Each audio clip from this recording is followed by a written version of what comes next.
Hello' students মই ৰিহান আৰু আজিৰ এই ভিডিঅ'ত মই তোমালোকক ক্লাছ 7 অসমীয়াৰ যিখন নতুন কিতাপ আহিছে উন্মেষ ভাগ 2 তাৰে পাঠ 4 নাম হ'ল কৃষক। এই পাঠটোৰ সকলো তোমালোকৰ ক্ৰিয়াকলাপৰ যি ইম্পৰ্টেণ্ট প্ৰশ্ন উত্তৰ আছে পৰীক্ষাৰ কাৰণে সকলো মই তোমালোকক আজি দিম আৰু মই একেবাৰে সৰুকৈ আৰু সহজ সৰল ভাষাত লিখি আনিছোঁ। মই যোনবোৰ ডাঙৰ কুৱেশ্যন আছে সেইবোৰক মই দুটা উত্তৰ লিখি দিছোঁ, এটা ডাঙৰকৈ আৰু এটা সৰুকৈ, কাৰণ কিছুমানক ডাঙৰকৈ লাগে আৰু কিছুমানক সৰুকৈ লাগে, নহ'লে কমেণ্টত আহি মোক কৈ থাকে যে ডাঙৰকৈ লাগে সৰুকৈ লাগে এনেকৈ কৈ থাকে আৰু যাক যোনটো লাগে আৰু সেইকাৰণে মই দুইটা ষ্টাইলতে লিখি আনিছোঁ যাতে সকলোৰে কাৰণে সুবিধা হয়। ঠিক আছে,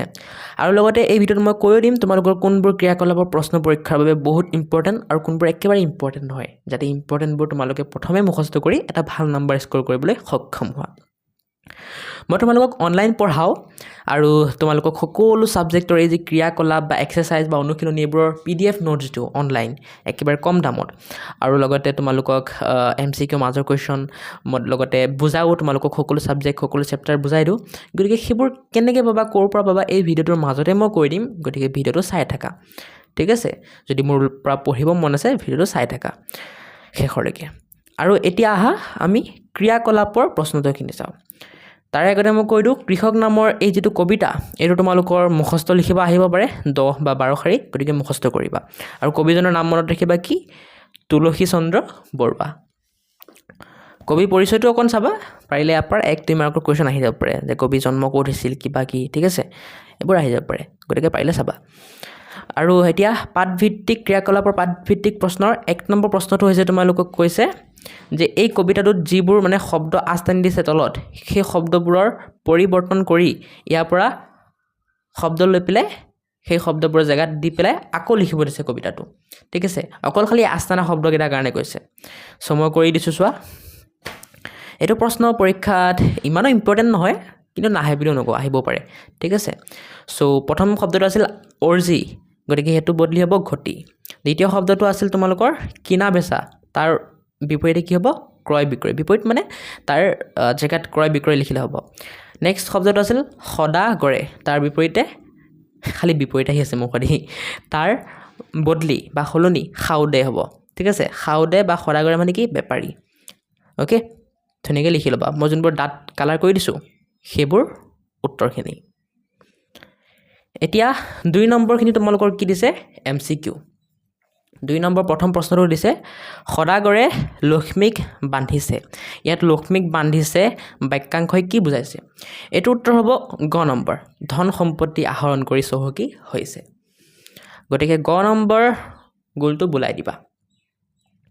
নেক্সট, কাৰ গুণত লোকসকলে বিদ্যা শিক্ষা লাভ কৰি স্বদেশত উন্নতি সাধিছে বুলি কবিয়ে কৈছে?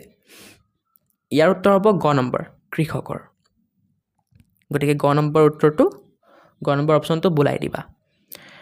চ' এই 2 নম্বৰ MCQখিনি মই চলিউশ্যন দি দিলোঁ আৰু ইম্পৰ্টেণ্ট হয়, 2 নম্বৰখিনি পৰীক্ষাত অহা চান্স খুবেই বেছি আছে। এতিয়া আহা আমি 3 নম্বৰখিনি চাওঁ। 3 নম্বৰ কি কৈছে, কবিতাটোৰ মূল ভাৱ লিখা। মূল ভাৱ কবিতাটো ধুনীয়াকৈ নিজৰ ভাষাত সহজে বুজাই লিখিব দিছে। চ' এইটো কাৰণে উত্তৰটো চাই লোৱা।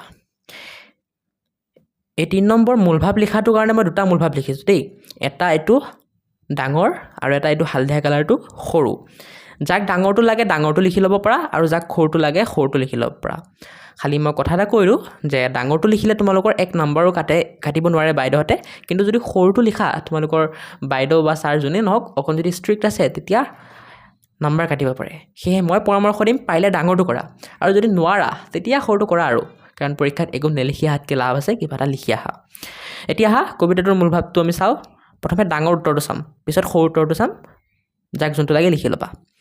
ডাঙৰ উত্তৰটো তোমালোকে লিখি ল'ব পাৰা এনেকৈ, মই পঢ়ি দিছোঁ। তুলসী চন্দ্ৰ বৰুৱাৰ কৃষক কবিতাটোত সমাজৰ ভেটিস্বৰূপ কৃষকসকলৰ ত্যাগ আৰু মহানতাৰ কথা সুন্দৰকৈ বৰ্ণনা কৰা হৈছে। কবিয়ে কৃষকক এজন পিতৃৰ সৈতে তুলনা কৰিছে, যি গোটেই দেশবাসীক অন্ন যোগান ধৰি জীয়াই ৰাখিছে। কৃষকৰ কষ্টৰ বাবেই দেশত বেপাৰ বাণিজ্য চলে আৰু মানুহে শিক্ষা দীক্ষা গ্ৰহণ কৰি দেশৰ উন্নতি কৰিব পাৰে। যদি কৃষকে এদিনৰ বাবেও কাম বন্ধ কৰে তেন্তে সমগ্ৰ সমাজত হাহাকাৰ লাগিব আৰু উন্নয়ন থমকি ৰ'ব। কৃষকসকল স্বাধীন আৰু আত্মনিৰ্ভৰশীল। তেওঁলোকে কাৰো ওচৰত হাত নপতাকৈ সসন্মানে জীৱন যাপন কৰে সেয়েহে কবিয়ে তেওঁলোকক দেশৰ প্ৰাণদাতা আৰু প্ৰকৃত মংগলকাৰী বুলি অভিহিত কৰিছে ধুনীয়াকৈ লিখি ল'বা মানে মূল কথাটো কি জানা কবিতাটোৰ মূল কথাটো হ'ল যে আমাৰ যিবোৰ খেতিয়কবোৰ সেইবোৰ কি হয় আমাৰ সকলোৰে প্ৰাণদাতা আমাক সকলোৰে জীৱন দিয়ে কাৰণ সিহঁতে যদি যিবোৰ আমি খানা খাওঁ ভাত বা চব্জি যিবোৰ খাওঁ সেইবোৰ যদি সিহঁতে মানে খেতি নকৰে তেন্তে আমি ক'ৰ পৰা খাম আমিতো মৰি যাব লাগিব হয় সেইকাৰণে কৃষকসকলক কি বুলি কৈছে আমাৰ প্ৰাণদাতা বা আমাৰ পিতৃ বুলি কৈছে বাপেক কাৰণ বাপেকেতো আমাক খানাবোৰ আনি দিয়ে ন মাহে বনাইহে দিয়ে সেইকাৰণে আৰু সেইকাৰণে কৃষকক কি কৈছে বহুত আমাৰ কাৰণে আমাৰ দেশৰ কাৰণে গুৰুত্বপূৰ্ণ কৃষক নহ'লে কি হ'ব আমাৰ দেশখনৰ উন্নতি ৰখি যাব এতিয়া সৰু মূলভাৱটো চাই লোৱা উত্তৰ লিখিবা তুলসীচন্দ্ৰ বৰুৱাৰ কৃষক কবিতাটোত সমাজৰ ভেটিস্বৰূপ কৃষকসকলৰ ত্যাগ আৰু মহানতাৰ কথা সুন্দৰকৈ বৰ্ণনা কৰা হৈছে কবিৰ মতে কৃষকৰ অৱদান অবিহনে দেশৰ প্ৰগতি অসম্ভৱ আৰু তেওঁলোকে আমাক অন্ন দিয়া দেশৰ প্ৰকৃত পিতৃস্বৰূপ ঠিক আছে এনেকৈ লিখি দিবা 3 নম্বৰটো হৈ গ'ল এতিয়া 4 নম্বৰখিনি চোৱা 4 নম্বৰখিনি তোমালোকৰ ইম্পৰ্টেণ্ট হয় পৰীক্ষাৰ কাৰণে বহুত ইম্পৰ্টেণ্ট হয় 5 নম্বৰখিনিও বহুত ইম্পৰ্টেণ্ট হয় 4 নম্বৰখিনি 1 নম্বৰীয়া কুৱেশ্যন আহিব 5 নম্বৰীয়া পৰা 2 3 4 এনেকুৱা কুৱেশ্যন আহিব ঠিক আছে গতিকে চিন্তা নকৰিবা প্ৰত্যেকৰ কাৰণে মই সৰু ডাঙৰ দুইটা ষ্টাইলতে আনসাৰবোৰ লিখি আনিছোঁ নেক্সট 6 নম্বৰটো ব্যাখ্যা কৰা এইটো ইম্পৰ্টেণ্ট হয় 4 বা 5 নম্বৰ আহে এইটোৰ পৰা আমি চাই লওঁ হা 4 5 6 এইকেইটা আমি চাম এতিয়া প্ৰথমে 4টো চাওঁ 4 সমুত্তৰ দিয়া ক জীৱন নাৱৰ গুৰি বঠা ধৰি কৃষকে কাক জীয়াই ৰাখিছে এইটোৰ উত্তৰ হ'ব জীৱন নাৱৰ গুৰি বঠা ধৰি কৃষকে সমাজক জীয়াই ৰাখিছে যাক এই ক প্ৰশ্ন উত্তৰ সৰুকৈ লাগে উত্তৰ বুলি লিখি সমাজক লিখি দাৰি দি দিলেই হৈ যাব আৰু যাক ডাঙৰকৈ ধুনীয়াকৈ লাগে এজ ইট ইজ লিখি দিবা মই যেনেকৈ লিখিছোঁ খ নম্বৰ কৃষকক কাৰ তুল্য বুলি কোৱা হৈছে উত্তৰ লিখিবা কৃষকক পিতৃৰ তুল্য বুলি কোৱা হৈছে যাক এই উত্তৰটো সৰুকৈ লাগে উত্তৰ বুলি লিখি পিতৃৰ লিখি দাই দিলেই হ'ল মানে এই প্ৰশ্নটোত বুজাব বিচাৰিছে যে কৃষকক কাৰ লগত তুলনা কৰা হৈছে আমিতো জানোৱেই কৃষকক কাৰ লগত তুলনা কৰা হৈছে পিতৃ বা বাপেকৰ লগত গতিকে উত্তৰটো এইটোৱে হ'ব গ নম্বৰ কৃষকৰ উৎপাদন কিনা বেচা কৰি কোনে লক্ষ্মীক বান্ধিছে এইটো উত্তৰ হ'ব কৃষকৰ উৎপাদন কিনা বেচা কৰি সদাগৰে লক্ষ্মীক বান্ধিছে যাক এই প্ৰশ্নটো উত্তৰ সৰুকৈ লাগে উত্তৰ লিখি সদাগৰে লিখি দাৰি দি দিলেই হৈ যাব ঠিক আছে এই প্ৰশ্নটোত কি কৈছে বুজি পাইছা যে আমাৰ খেতিয়কে যিবোৰ বস্তু উৎপাদন কৰে সেইবোৰ কিনা বেচা কৰি কোনে লক্ষ্মীক মানে বান্ধিছে মানে কোনে টকা পইচা আনে আমি জানোৱেই বস্তুবোৰ কিনা বেচা কোনে কৰে বেপাৰীয়ে কৰে সেইটোৱে হ'ব আনসাৰ বেপাৰী আৰু বেপাৰীটোক আমাৰ এই পাঠটোত কি বুলি কৈছে সদাগৰ বুলি কৈছে ঘ নম্বৰ দেশত কেতিয়া হাহাকাৰ লাগিব বুলি কবিতাটিত কৈছে ইয়াৰ উত্তৰটো এনেকৈ লিখিবা দেশত কৃষকে খেতি নকৰিলে হাহাকাৰ লাগিব বুলি কবিতাটিত কৈছে যাক এই উত্তৰটো সৰুকৈ লাগে উত্তৰ বুলি লিখি কৃষকে খেতি নকৰিলে লিখি দাৰি দি দিলে হৈ যাব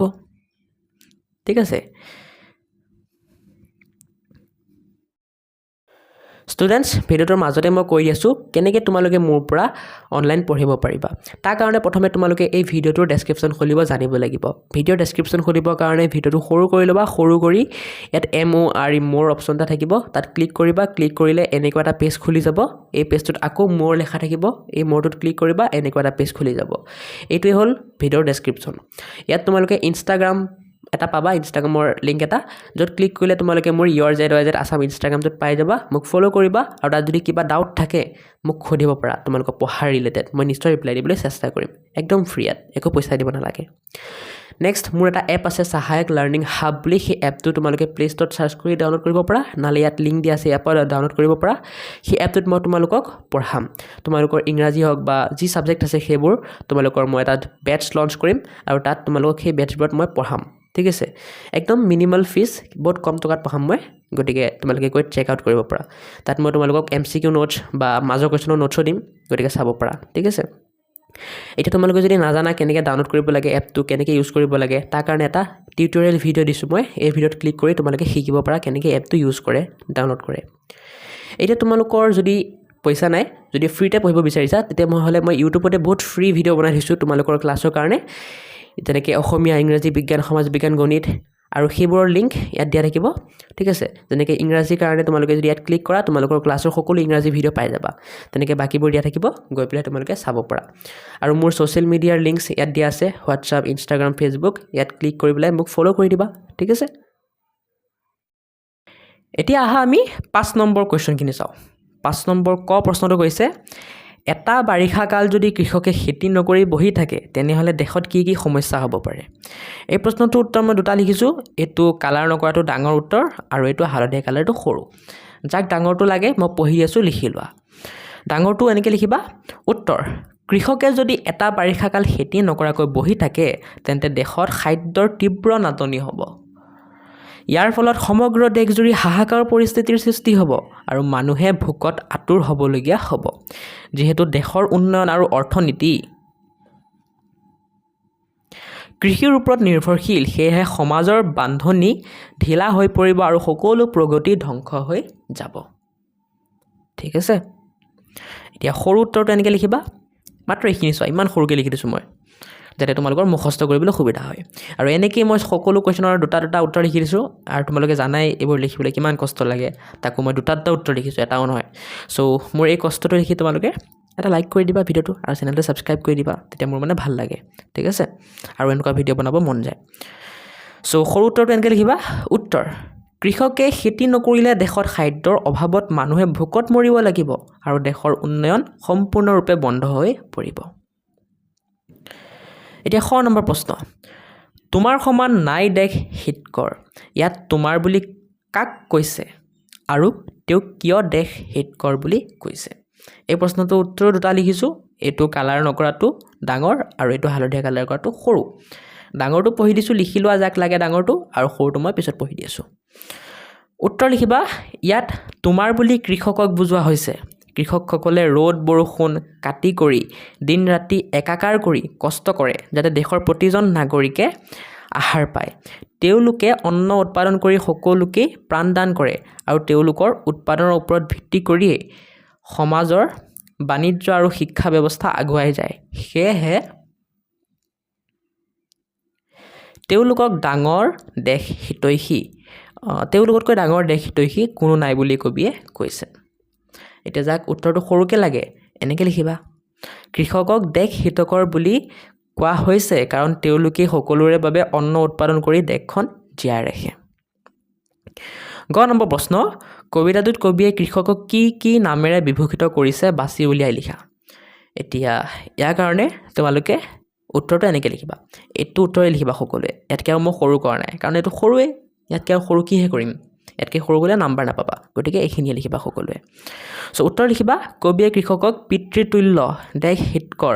প্ৰাণদাতা আৰু দেশৰ চিয়া নামেৰে বিভূষিত কৰিছে ঘ নম্বৰটো চোৱা ঘ নম্বৰ কি কৈছে কবিয়ে কৃষকক পিতৃৰ লগত কিয় তুলনা কৰিছে কাৰণ দৰ্শোৱা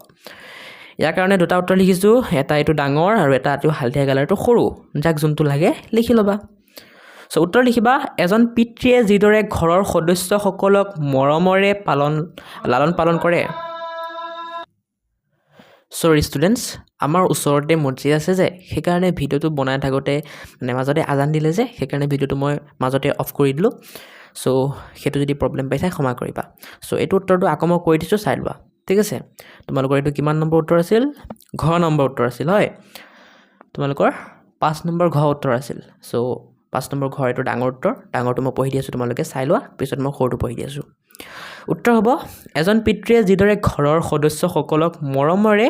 লালন পালন কৰে আৰু তেওঁলোকৰ খাদ্যৰ দায়িত্ব লয় ঠিক তেনেকৈ কৃষকেও গোটেই দেশবাসীক অন্ন যোগান ধৰি পোহপাল দিয়ে পিতৃৰ অবিহনে ঘৰখন চলিব নোৱাৰাৰ দৰে কৃষক অবিহনে সমাজৰ কোনো মানুহ জীয়াই থকাটো সম্ভৱ নহয় এই অন্নদাতাৰ ভূমিকাৰ বাবেই কবিয়ে কৃষকক পিতৃৰ লগত তুলনা কৰিছে এতিয়া যাক সৰুকৈ লাগে সিহঁতে উত্তৰটো চিম্পল এনেকৈ লিখি দিবা যিদৰে দেউতাকে আমাক খোৱা বোৱা দি লালন পালন কৰে কৃষকেও তেনেদৰে দেশবাসীক অন্ন দি জীয়াই ৰাখে বাবে তেওঁক পিতৃৰ দৰে কোৱা হৈছে ঠিক আছে এতিয়া নম্বৰটো চোৱা কবিয়ে কৃষকক কিয় প্ৰাণদাতা বুলি কৈছে এই প্ৰশ্নটোৰ উত্তৰ মই দুটা লিখিছোঁ আকৌ এইটো ডাঙৰ আৰু এই হালধীয়া কালাৰটো সৰু ডাঙৰটো পঢ়ি দিছোঁ যাক ডাঙৰটো লাগে লিখি লোৱা চাইছে উত্তৰ লিখিবা পৃথিৱীৰ প্ৰতিটো প্ৰাণীৰ জীয়াই থাকিবলৈ খাদ্যৰ প্ৰয়োজন কৃষকে কষ্ট কৰি মাটি চহাই শস্য উৎপাদন নকৰিলে কোনেও আহাৰ নাপালহেঁতেন খাদ্য অবিহনে প্ৰাণ ৰক্ষা কৰাটো অসম্ভৱ সেয়েহে যিহেতু কৃষকে আমাৰ জীৱনৰ আধাৰ অন্ন যোগান ধৰে সেয়েহে কবিয়ে তেওঁক সকলো নৰৰ প্ৰাণদাতা বুলি অভিহিত কৰিছে এটা যাক সৰুকে লাগে সিহঁতে এনেকৈ লিখিবা উত্তৰ খাদ্য অবিহনে কোনো জীয়াই থাকিব নোৱাৰে আৰু কৃষকে সেই খাদ্য উৎপাদন কৰি আমাক জীৱন দিয়ে বাবে কবিয়ে তেওঁক প্ৰাণদাতা বুলি কৈছে ভিডিঅ'টো প'ষ্ট কৰি লিখি লোৱা এতিয়া প্ৰথম 6 নম্বৰটো চোৱা প্ৰথম 6 নম্বৰ প্ৰশ্নটো হৈছে কৃষি কাৰ্যক এটা বৃত্তি হিচাপে লৈও মানুহে কেনেদৰে জীৱন নিৰ্বাহ কৰিব পাৰে লিখা এই প্ৰশ্নটোৰ উত্তৰ দুটা লিখিছোঁ আকৌ মই এইটো ডাঙৰ আৰু এই হালধীয়া কালাৰটো সৰু যাক যোনটো লাগে লিখি ল'ব পৰা ডাঙৰটো পঢ়ি দিছোঁ মই কৃষি কাৰ্যক এটা সন্মানীয় বৃত্তি হিচাপে লৈ মানুহে অতি স্বাধীনভাৱে জীৱন নিৰ্বাহ কৰিব পাৰে কৃষকে কাৰো ওচৰত চাকৰিৰ বাবে হাত পাতিব নালাগে বা আনৰ তলত খাটনি ধৰিব নালাগে তেওঁলোকে নিজৰ মাটি আৰু শ্ৰমেৰে শস্য উৎপাদন কৰি নিজৰ প্ৰয়োজন পূৰোৱাৰ উপৰিও সেইবোৰ বিক্ৰী কৰি আৰ্থিকভাৱে স্বাৱলম্বী হ'ব পাৰে আৰু মুকলিমূৰীয়াকৈ মূৰ দাঙি জীয়াই থাকিব পাৰে এতিয়া যাক সৰুকৈ লাগে এই প্ৰশ্নটোৰ উত্তৰ সিহঁতে এনেকৈ লিখিবা উত্তৰ কৃষি কাৰ্যক এটা সন্মানীয় বৃত্তি হিচাপে লৈ মানুহে অতি স্বাধীনভাৱে জীৱন নিৰ্বাহ কৰিব পাৰে এতিয়া 5 নম্বৰটো হৈ গ'ল 6 নম্বৰ তোমালোকক ব্যাখ্যা কৰিব দিছে তোমালোকৰ কবিতাৰ পৰা এফাকি কবিতা উঠাই দিছে এইটো স্বাধীন কৃষি কৰি আপোন ইচ্ছাৰে তুমিয়েই মুকলিমূৰীয়া নাপাতা কালৈকো হাত নধৰা খাটনি ৰাখিছা দেশৰ তুমি চিয়া এইটো ইচ্ছাৰেটো এইটো ব আছে দেখিছা ইচ্ছাবে এইটো ৰটেকে এৰে হ'ব স্পেলিং মিষ্টেক আছে ঠিক আছে এতিয়া এইটো ব্যাখ্যা কৰিব দিছে এই কবিতাটো দুটা উত্তৰ লিখিছোঁ মই আকৌ এইটো কাৰণেও এইটো ডাঙৰ আৰু এই হালধীয়া কালাৰটো সৰু যাক যোনটো লাগে লিখি ল'বা ডাঙৰটো পঢ়ি দিছোঁ ডাঙৰটোত ধুনীয়াকৈ লিখিবা প্ৰথমে যে কবিতাটো ক'ৰ পৰা দিয়া হৈছে উক্ত কবিতা ফাকি আমাৰ পাঠ্যপুথিৰ অন্তৰ্গত তুলসীচন্দ্ৰ বৰুৱাৰ কৃষক নামৰ কবিতাটোৰ পৰা লোৱা হৈছে পিছত তোমালোকে লিখিবা কবিতা ফাকিৰ জৰিয়তে কবি কি ক'ব বিচাৰিছে ঠিক আছে এইটো লিখিবা সো মই এনেকৈ লিখি দিছোঁ এই কবিতা ফাকিৰ জৰিয়তে কবিয়ে কৃষকৰ আত্মনিৰ্ভৰশীলতা আৰু সমাজত তেওঁলোকৰ গুৰুত্ব প্ৰকাশ কৰিছে নেক্সট এতিয়া মেইন ব্যাখ্যাটো কৰিবা কবিয়ে কৈছে যে কৃষকসকল সমাজৰ অতি স্বাধীন মানুহ তেওঁলোকে নিজৰ ইচ্ছামতে পথাৰত শ্ৰম কৰে আৰু তাৰ বিনিময়ত কাৰো ওচৰত সহায়ৰ বাবে হাত পাতিব নালাগে তেওঁলোকে আনৰ ওচৰত মিনতি বা খাটনি নধৰাকৈয়ে নিজৰ কষ্টৰে জীয়াই থাকে কৃষকসকল কবিয়ে দেশৰ চিয়া অৰ্থাৎ মূল ভেটি বা ভিত্তি বুলি কৈছে যিদৰে এটা ঘৰ ভেটিৰ ওপৰত থিয় হৈ থাকে ঠিক তেনেকৈ এখন দেশ কৃষকৰ শ্ৰমৰ ওপৰত থিয় হৈ থাকে তেওঁলোকৰ এই নিস্বাৰ্থ আৰু স্বাধীন কৰ্মই দেশক মজবুত কৰি ৰাখিছে এতিয়া এই ব্যাখ্যা কৰাটো যাক সৰুকৈ লাগে সিহঁতে অকল চিম্পল এই পেৰাগ্ৰাফটো লিখিলে হ'ল